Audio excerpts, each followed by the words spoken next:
Le ministre Dr Choguel Kokala Maïga a présidé cet après-midi la cérémonie de lancement de la session d'appropriation du projet de la nouvelle constitution par la presse. L'événement, qui a regroupé l'ensemble de la presse nationale, a permis au chef de gouvernement d'encourager ses interlocuteurs à l'argumentation pour vendre le projet. Auparavant, le chef du gouvernement est revenu sur la publication du rapport de la Commission des droits de l'homme des Nations Unies.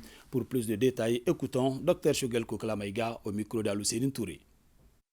Je voudrais particulièrement rendre un hommage mérité aux vaillantes forces armées de sécurité du Mali, dont certains voudraient entacher la crédibilité et la montée en puissance à travers la question des droits de l'homme qui est instrumentalisée, comme le dit notre brave ministre des Affaires étrangères, très souvent à des fins inavouées et inavouables. L'objectif de toutes ces gymnastiques intellectuelles est de nous amener à une stratégie déjà élaborée. C'est laquelle? J'ai dit plusieurs fois devant les Maliens dans les différentes conférences que les forces armées et de sécurité du Mali ont restitué aux Maliens leur dignité, leur indépendance, mais surtout la confiance. C'est très important à le dire parce que nous le savons tous, que quand un peuple a confiance en lui-même, rien ne lui est impossible. Pour ceux qui connaissent bien l'histoire et le présent de ce qu'on appelle les grandes nations, ils cultivent le patriotisme, l'amour de leur pays, le respect de leurs forces armées de sécurité depuis l'enfance. Et quand vous allez chez eux, ils vont vous dire que leur pays est le meilleur. On a vu un dossier qui a été présenté aux Nations Unies par une soi-disant malienne de la société civile, que personne n'a vu consulter qui que ce soit.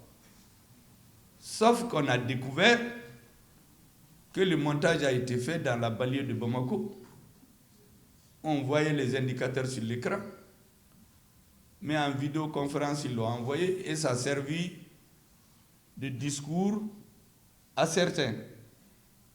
Eh bien, ils veulent le réchauffer. Nous disons non et non. Personne ne va conduire les Maliens à douter de leur armée. Parce que c'est une façon de nous avoir. Nous savons très bien. Oui, il y a eu des civils qui ont été tués à Moura. Mais quand les populations de Moura étaient prises en otage pendant des années, qui a parlé des droits? Quand le gouvernement a envoyé une mission à Moura, on a compté, on a interrogé les populations sur le terrain.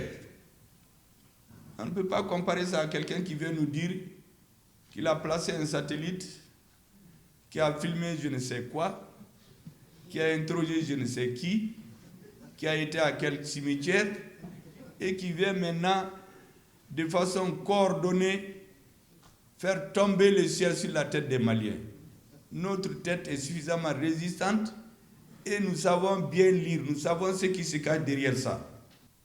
À la faveur de la rectification de la transition en cours, le président de la transition, chef de l'État, le colonel Assimi Goïta, a initié le processus de refondation de notre pays, faisant écho au concept du Malikoura, largement adopté et partagé par les Maliens tant à l'intérieur qu'à l'extérieur.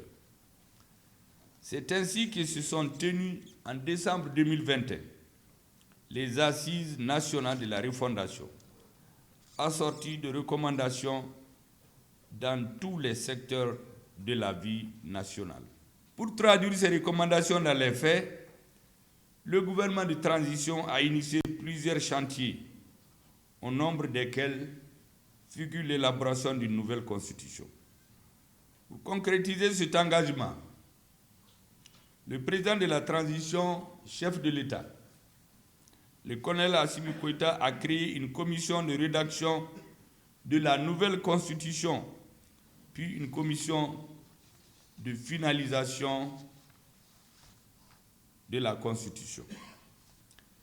La commission de finalisation a remis, mesdames et messieurs, le 27 février 2023 au président de la transition un projet de constitution qui sera soumis au vote des Maliens le 18 juin 2023. À compter de ce jour jusqu'au 30 mai 2023, le gouvernement entend mener des activités d'information sur le contenu du projet de constitution à l'intention des forces sociales et politiques à Bamako, dans les régions et à l'extérieur du pays, notamment dans les zones de forte concentration de nos compatriotes. Le ministre